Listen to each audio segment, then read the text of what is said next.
एक अजीब बात बताऊं, आज के टाइम में हम चीज खरीदने के लिए पैसा का वेट नहीं करते, हम फ्यूचर की सैलरी का वेट करते हैं। फोन पसंद आया EMI, बाइक पसंद आई EMI, लैपटॉप पसंद आया EMI, और धीरे धीरे की ऐसी जिंदगी बन जाती है जहाँ चीजों तो बहुत होती है लेकिन उन चीजों को खरीदने के बाद अपनी सैलरी पर कंट्रोल कम हो जाता है। जरूरी नहीं है कि EMI का लेकर हर शौक पूरा किया जा सकता है, अपने आप पर डिपेंड बनो।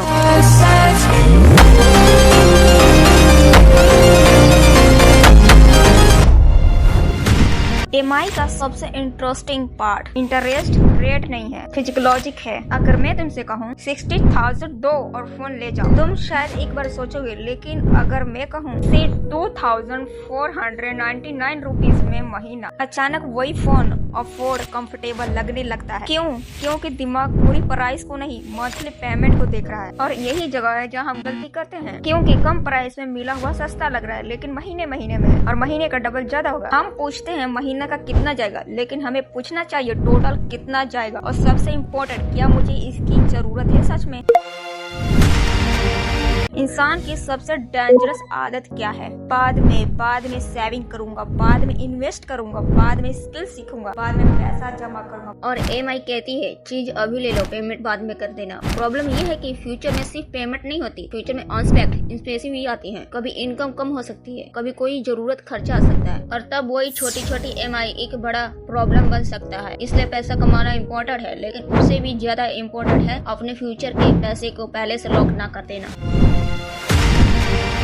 लेकिन एक और EMI है जिसके बारे में कोई नहीं बता सकता, और शायद ये सबसे डेंजरस है, कंपैरिजन। लोगों में आजकल बहुत हो गया है EMI। पड़ोसी ने नई बाइक ली लेकिन हमें भी चाहिए, दोस्त ने न्यू फोन लिया लेकिन हमें भी चाहिए। इंस्टाग्राम पर किसी का भी लाइफ स्टाइल देखकर हमें लगता है कि मेरी लाइफ भी ऐसा होना चाहिए, और फिर हम क्या करते, EMI ले लेते हैं। लेकिन एक सवाल सोचो, क्या तुम्हें सच में वो चीज चाहिए थी, या तुम सिर्फ फील करना था कि मैं भी किसी से कम नहीं हूँ? सोशल मीडिया पर तुम किसी की 10 सेकंड की लग्जरी देखते हो, लेकिन उस लग्जरी के पीछे कितना लोन है, कितनी रिस्पॉन्सिबिलिटी है, कितना प्रोसेसर है, ये स्क्रीन पर नहीं दिखाया जाता।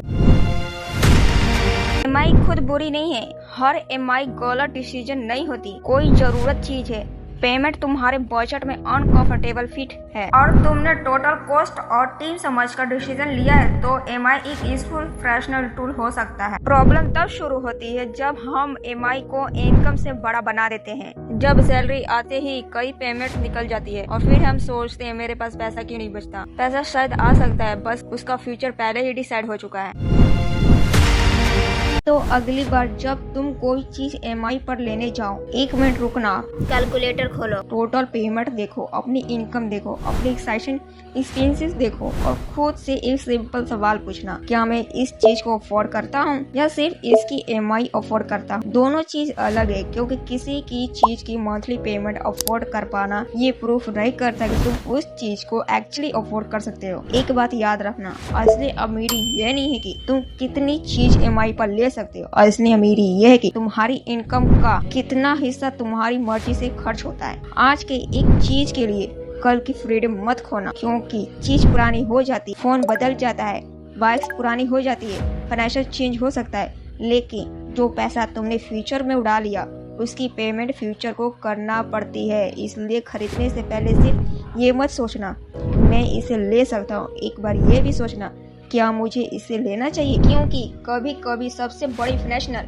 अचीवमेंट कुछ खरीदना नहीं होता, कुछ ना खरीदने का डिसीजन भी होता है। इसलिए खुद पर अपने बिलीव करो कि मैं कितना खर्चा कर सकता हूँ अपने आप पर। EMI पर मत डालो और बिलीव मत करो कि कैसा क्या होगा, अपने खुद पे करो। जिंदगी में वो सब कुछ मिलेगा जो तुम चाहिए, बस अपने आप पर बिलीव करो और भरोसा रखो। EMI पर सिर्फ भरोसा मत करो, क्योंकि सारी जिंदगी निकल जाएगी तुम्हें उसे भरने में।